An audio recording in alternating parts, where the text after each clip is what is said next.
I'm so anxious because you know we saw her levitate here. I don't need a letter.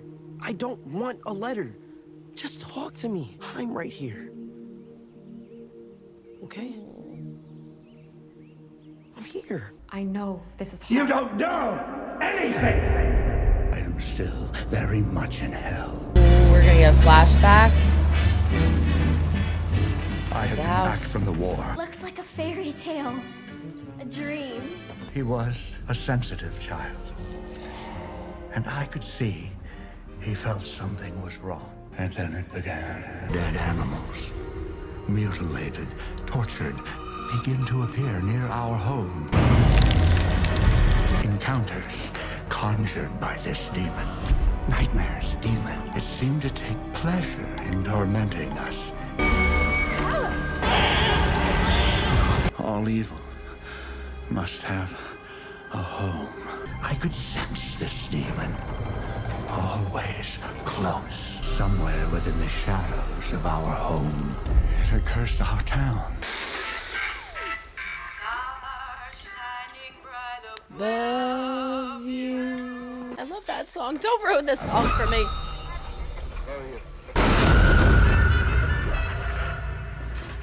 They show it every freaking time, every bone. Save them. Oh my god, he's back in the back war. to France. I had thought German soldiers were inside. I ordered its shelling. I was wrong. God, oh my god. This demon, it was taunting me. I heard another voice. I believed it was an angel. And I followed her. The demon took my children. Henry slipped into a coma shortly after that. Holy A shit. week later, he died. Patch stopped the bleeding. He wouldn't let me join him. Who was she?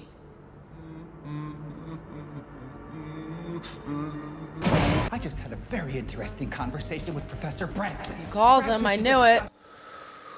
That baby crying, the worst thing that I've ever seen in this entire series. Horrifying in my headphones. Dear Billy, impossible. But that was before I found out about alternate dimensions and monsters. We could have become a real brother and sister. You hated me. I hated you. Maybe we could try again. If you can even hear this. I really hope that you can. I'm sorry. I'm so sorry, Billy. Love your shitty little sister. Max. His spirit's still alive or something. Maybe he went somewhere when he died because the thing attached itself. Yeah. It's been long enough. I'm checking the time too, Steve. Just give her some time. I have. Max. Oh, shit. Max. I've been waiting to hear those words, Max. Oh, shit, it's Billy. Wanted me to die that day. Happy. Billy, no, that's not true. I am here, Max, to end No. your suffering once and for all. Join me. Call Nancy Robin! Go get us! Call Nancy Robin! Go! Specific mention of music. He said music was playing. He started to hum. Ella Fitzgerald. Voice of an angel. Yeah. Hatch said that music can reach parts of the brain that words can't. So if they start playing music Right for now, Max, terrible coordination, that like, might it took him work. 6 months longer to learn to walk than all the other babies. Oh, my leaves? No. That's true, too. I remember that was said to us when my grandmother was passing. Cannot hide. When we played music, she would smile. Alright, tell him about the music. Tell him about the music. Tell me it's the never-ending story. What are all the things floating? It's too much to explain right now. What? Oh my god, what was she playing when she was with the therapist? Just put a freaking song on. What are you doing in here? Ooh, did she tap into a place she's not supposed to be? Ah, feeding off of them. Would you like to join them? No thanks. Music anytime, guys. Anytime.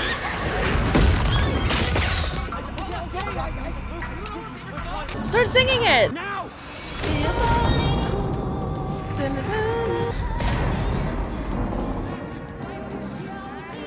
They can't help you, Max.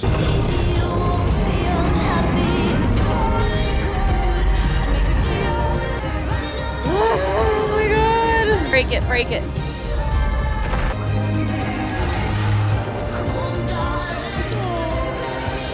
Come on, girl, you can do it. Come on. Ooh, yes! She ripped that shit out.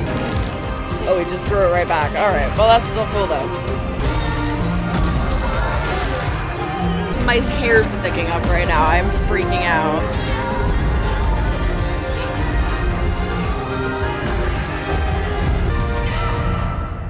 Oh, you fucking assholes. Oh my god, I thought it was gonna be the credits. Oh my god. I am legitimately about to have a freaking panic attack. Oh my god. I literally thought they were just about to kill her. Oh. Are we done? Are we done? Oh. Robert Englund! Nauseous, I'm not kidding. Oh, okay, hold on. Dobby's looking at me like, what the fuck is wrong with you? All right, so there you have it. Episode 4, Chapter 4, Dear Billy. And that one is by far my favorite episode of the season so far. I feel like I just ran a 10-mile marathon. I feel like I watched a 2-hour-long movie, even though it didn't feel like it was like an hour and 18 minutes, I think this one. Did not feel like that at all, but I feel like there was so much excitement and energy and information being pumped in through that episode. I'm not kidding. Like, I feel like I have to catch my breath. We're going through the day thinking that we don't know how much time Max has. However, Max and all of us kind of know that it can't be that much longer, right? It can't be that much longer because she saw the clock and within 24 hours they all died. So she starts writing these letters to everybody. And I think this is such a sweet, amazing thing that most people may not have expected from Max. Max has always been one of my favorite characters. When they introduced her, I just absolutely fell in love with her. She went from like this super quiet, mean girl looking kind of person to this diehard friend, this amazing girlfriend. I loved where they took her character. The fact that she writes all of these letters to everybody, I just really think it shows the depth of how much she cares and loves these people, how much they mean to her in a life where she feels like she's been given nothing but shit constantly. Her upbringing, through her situations, through the money issues that they have, her brother dying, now being cursed. Like she even says, I should have expected this. So the fact that she takes the time that she has to write these letters shows what's truly important to her. It's funny how Steve kept saying, like, I don't want to be a babysitter, I don't want to be a babysitter, but it's not necessarily babysitting. He really looks out for these kids. He really cares about these kids. These are his friends and he loves them and he wants to make sure they're okay. So I think it was good that he was there because Lucas is on the fact of she wanted space, I'm gonna give her space. Dustin's kind of like all over the place and just trying to be in contact with Nancy, but also trying to grasp on the situation of what to do. And it seems like Steve's really the only one that's like being logical, like, no, I'm gonna go check on her. And thank God he does, because he sees the state that she's in. At the same time this is happening, perfectly timed, we have Nancy and Robin finally get through to our Robert Englund. I feel so dumb. I saw him in the trailer. I knew that he was going to come at some point. How I didn't put together that he was him, I don't know. But they go see him and he gives them the whole backstory of how this all happened and went down in his life, at least. They correlate the fact that there was a song playing and he started humming this song to maybe that is a loophole. As I said in the reaction, I remember years and years and years ago when my grandmother was passing, she became very non-responsive, and to the point where like she would open her eyes but almost not even like look at us or make eye contact sometimes. And the only way that we could get any kind of reaction or any kind of response from her was by playing Perry Como. That was her favorite. Her favorite person, her favorite singer was Perry Como. We would play this for her and she would smile. Or we would hold her hand and we would play this for her and she would squeeze. And so it was it was the connection that we had been trying to make for so long, but getting nowhere. It was being made through this music, and it was amazing, and it was beautiful. And so it's very true that, like, the way sound, to get all technical, the way sound hits your ears and your eardrums and the little hairs that are inside your ear, and it tickles the brain in certain ways, and it makes you think, and it opens your mind, and there really is science to that. So the fact that it's music, I absolutely love that, and it works. It almost didn't, though, because she gets strapped to the tree. She's being choked out. This is the farthest that we've seen anybody ever go with him. We've only seen our world and what's happening to them, not in that kind of dream state world. And so this is like really freaking close. And even when she breaks through and she's running, I don't trust this show. So I'm thinking she might freaking die. I'm not going to get all excited and happy until I see her jump through that portal. And sure enough, she does. And oh my gosh, that was the biggest relief ever. Almost more so than Hopper, which ironically, because I love Hopper so much and the shit that he had to go through. Oh my gosh, that fight, that wrestling match in that cabin with two different men. Beautifully done. That was such an awesome fight scene. He eventually makes it out and he gets to his safe place, but he gets there right as we learn that Yuri's a piece of shit. Yuri ends up figuring out that he could get more money because it's a prisoner that escaped, it's a corrupt guard, and it's two fresh Americans. So he's like, I'm cleaning up on this deal. I don't care about the 40,000, but I get to keep that too, which is awesome. So this sucks because Joyce and Murray are passed the fuck out. Our guard that was helping us is completely screwed, and they now have Hopper prisoner again. So I don't know what's going to happen from here on out.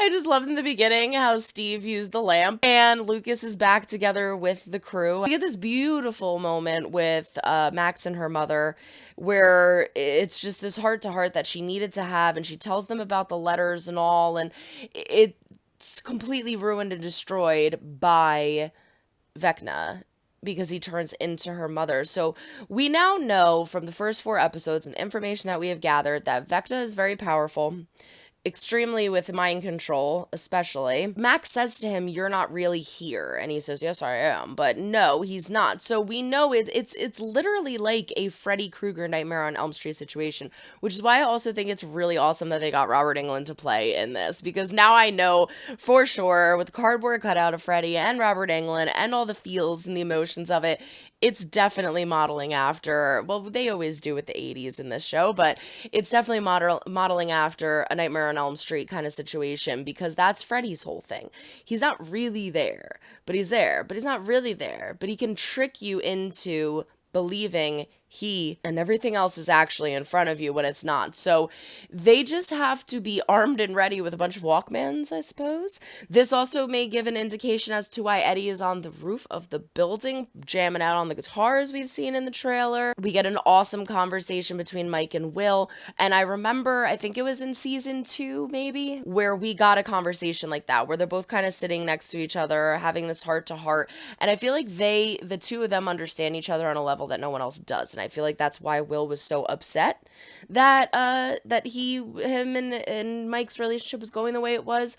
But now that they resolved all of that, you can see he was really happy. He grabs the cardboard roll with his painting or his picture or whatever you want to call it in it, and he's all like happy and excited. So I'm assuming it's for Mike. Whatever it is, I'm assuming it's for Mike, because he did bring it to the airport. Now he brought it with them when they're leaving. So I don't know what's on this, but I feel like there's also something deeper going on with Will. We haven't been really getting much from him aside from the arguments with Mike and Eleven.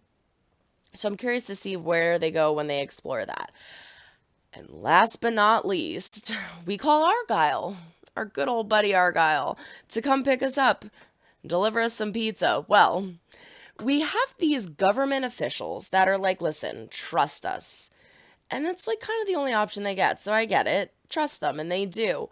But your one job is to sit there and watch these kids and guard these kids, right? You're doing a shitty job, man. You were sitting in front of the TV. He's like, sir, sir, sir. You didn't even hear him the first 2-3 times. So when the pizza comes, like, maybe look out the peephole, look out a freaking window. I don't know. Check and make sure it's the goddamn pizza guy, because you have one job. And that's to keep these children safe, and you got shot in the chest immediately. And the other guy should have been right behind him. Again, this is not like fun and games, let's watch TV time. This is freaking guard the children time. So he should have approached the door. His partner should have been behind him. They should have checked, but that didn't happen. And ensues a huge gunfight, and I am loving this scene. This is definitely my favorite scene of the entire episode, and I need to go back and rewatch that, because again, it looked like it was one swift take. Every movement that the camera made followed them as a group walking through this house, and we got to see awesome movements of guys breaking through windows, guys breaking through doors. They're in the bedroom and the men pop up in the window. It's freaking crazy. But they do manage to get out, and they do manage to get the one guy to go with them, but he's shot in the gut, and gut shots aren't very good. You don't usually survive those unless you get to a hospital really quick, because you lose a lot of blood, and they're very painful. So I'm assuming that he might not make it. Hopefully he does. Maybe, dude, I don't know. But anyway, our core group is safe, so that's okay. That's all we need to know. Argyle is wondering why there are people with guns chasing them, so they're probably going to have to fill him in on a little more of what's going on. I have a feeling he's going to believe them because it's him. So that shouldn't be a problem. But they are safe and sound now in this vehicle. So that also means that they are catching on to who knows about 11 and possibly where 11 is, which they do kind of know but kind of not, and what the ultimatum is, or what the objective is of what they're doing with her. And so that, like, again, the sole purpose of the guys being there was to protect them from all of this. I'm also surprised that they didn't have a car waiting outside. Like, I feel like that's pretty standard procedure in typical situations like this with police departments, right? Like, if you have somebody that you have armed guards with them protecting them, you'd usually have a car out front watching too, right? I don't know, kind of dropped the ball on that. But maybe that woman is teamed up with the bad guys and sold them out and told them where they were. I don't know. Maybe it was a slip up, but did I forget anything? I don't think so. Overall, amazing freaking episode. That was by far my favorite, again, of the season so far. But we have 3 episodes left. We have 5, 6, and 7. The Nina Project. Oh my gosh, this is just making me want to do it. Owens takes Elle to Nevada, where she's forced to confront her past while the Hawkins kids comb a crumbling house for clues. Vecna claims another victim. Oh my god, it's so good. Oh, shit. So it appears that we're probably not going to get anything from Hopper, but you know, this show, they do such a good job at checking in with everybody that they never really miss anything or skip anything or just... I'm probably going to have to watch another one. Everyone, throw a like or dislike if you do not like what you see, but comment down below. Let me know why. Subscribe if you have not yet. Wait to find things. Regularly link the bell to be notified when I upload new videos. Don't forget to check the link down in the description for my Patreon and follow us on all social media. But that is it. So long, everyone. Try and make someone smile today. You never know when you might need it next. Bye.